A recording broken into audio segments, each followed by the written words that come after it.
Hello guys, good morning. So ayan, ito nga po ang aming bahay sa Linang. So ayan guys, kapag Sabado at Linggo, umaahon kami dyan. Then nandyan yung aming banlat. Yan po yung aming kulungan ng aming alagang baboy. So ayan guys, nakalinis na ako. Ayan, napakasarap sa pakiramdam kapag malinis ang ating bakuran.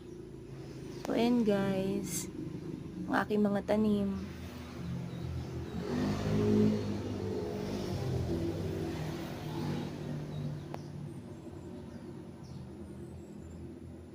Ayan guys, nakaahon-ahon na kami dito sa aming bundok. Ayan guys. So, kapakaganda na ng aking mga halaman. Kahit wala guys kami ng Lunes hanggang Biyernes. So ayan, may mga pantanim na kaming nyug. So ayan guys, pa-like and share ng aking videos.